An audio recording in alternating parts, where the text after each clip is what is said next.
how does our mind work? And by mind, I mean the mind of learners.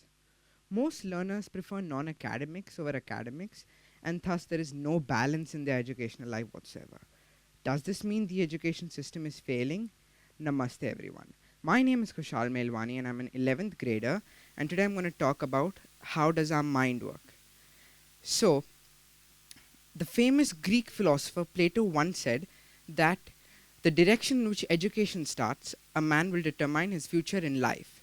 As I previously told you all, most learners prefer non-academics over academics, and thus this leaves us in an imbalanced state. Well, what's the main reason? The main reason for this is lack of attention from parents. When learners venture into the world of education, they face new obstacles every day and have to come up with solutions for these obstacles themselves. Well, when they have to come up with solutions for these obstacles themselves, they do the following, but when they come home, they want a listening ear for themselves. But in today's day, this is becoming impossible as parents have their own priorities, obligation towards work, obligation towards society, and parents really do not want to mentally invest into their children, and parents do not want to be the listening ear for their child due to many distractions and obligations. Now, I want to share one of my experiences. This is from when I shifted from my previous school to my current school.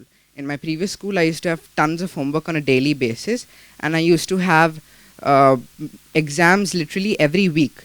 But since I shifted to my current school, I only had 4 exams throughout the whole year, and my homework levels also decreased considerably, which gave me the opportunity to use my extra time for my hobbies and activities and spend more time with my family. Now, to tackle this situation, the situation of education, I've come up with a solution. Well, what is my solution? My solution is a system in which the subjects are set by the schools but are chosen by the students, thus providing the schools an opportunity to diversify in the selection of their subjects and providing the learners a chance to choose subjects from a big variety according to their capability, caliber, and their requirement.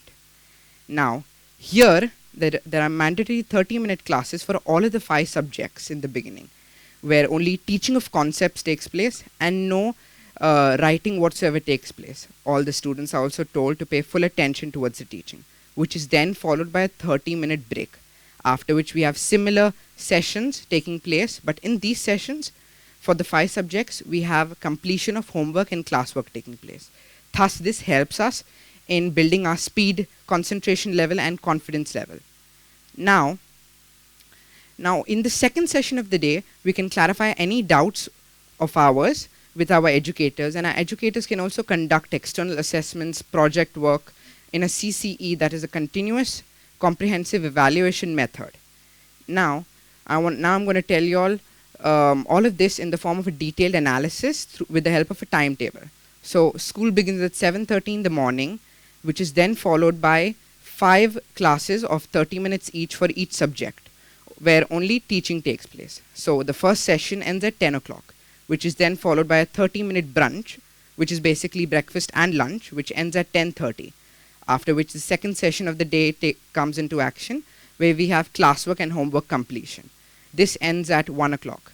After which we have the sports session, the main session. The sports session gives the students an opportunity to play at the end of the day for 1 hour, and also increases the dopamine levels in the body, thus allowing them to feel pleasure and satisfaction.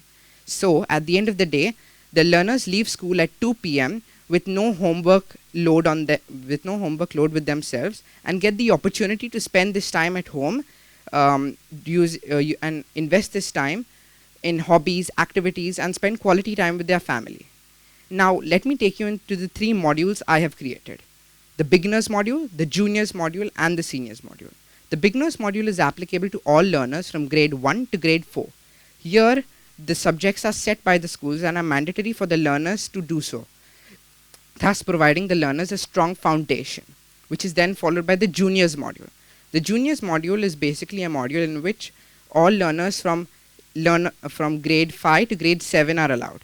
Here, we have 3 subjects which are chosen by the school and are mandatory for all learners, and the rest of the 2 subjects are to be chosen by us from a variety provided by the school. Last but not the least, we have the most important module, the seniors module. The seniors module is applicable to all learners from grade 8 to 12. Well, this module allows all the learners and gives them the opportunity and liberty to choose any and all of the subjects from a list of subjects provided by the school and not subjects provided by the school too. But the subjects that are not provided by the school will have to be learned through correspondence. Study material of these subjects would also be provided through correspondence. Now let's focus on how this will highlight my topic of how does our mind work. Now I think so I might have bored you a little bit by talking about the mind of a learner. Now let's talk about the mind of an educator. Now using this concept of education, we can solve some of the most grave issues of educators. Educators teach, and this teaching of theirs is time bounded, and learners are told to pay full attention but are unable to do so, which reduces their efforts.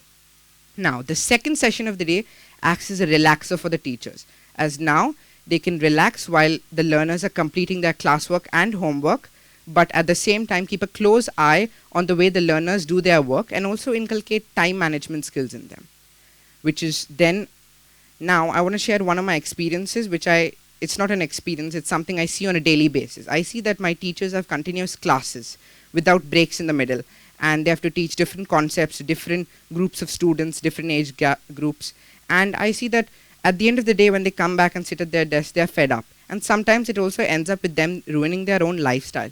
Well, one more solution for this is, as I previously talked about the sports session acts as the time where the educators can complete assessing the notebooks and the answer booklets if any examinations have taken place, thus providing the learners an opportunity to not take their notebooks home and use this time to spend it with family and hobbies, and also providing the educators an opportunity to not take notebooks and answer booklets home and sit and correct them and leave their workload at school, thus benefiting the educator and the learner, giving them both the time to spend more quality time with their family. Now, will this be beneficial? Yes, this will be beneficial. Now, how can I say that? Just the way animals have food chains, we too have many chains which link us all together, related to the work we do or the profession we belong to. Now, if we say it all begins from students, so if the students are happy and stress-free, then so are the educators. And when the educators are stress-free, so this positive impact will rub onto the whole society and their respective families, and everyone is stress-free and happy. But in today's day, we say that it all begins from the learners. And if the learners are not stress-free and if they are unhappy, then so will they fall victim to many diseases such as depression and anxiety. And then they also and then their educators, their families, and their society gets included into such a mess, and it becomes a complete mess. Now, like I said, we're all bound together by different chains, and the sanity and the happiness of our mind impacts the society as a whole. Now, this is because all of us are connected in one or the other way. Now, for example, if a teacher is trying to get a rowdy class to calm down, and if she's unable to do so, then she will call on the liaison. Then she will include the liaison in the situation, then the principal, and then the parents will also be dragged into such a mess. But why does this happen? That's everyone's question. Well, this happens because learners want to live their life to the fullest. We are kids, we want to live our life to the fullest. But doing so, they do not take the right path. They choose the wrong route to attain happiness. So, a change in the education system is what is the need of the hour, as competition is definitely going to complicate things. Competency is what is going to make our mind soulful, spiritual, and happy. A happy mind can work better, and by working better, I mean can be a more productive one, where there is no jealousy, criticism, and selfishness, and unhappiness in the society. A happy, productive mind can generate newer ideas and embark the world to faster progress. And at the end of the day, achieving a change in the education system is achieving a change in the life and the environment of a learner, as education is the passport to the future, for tomorrow belongs to those who prepare for it today. Thank you.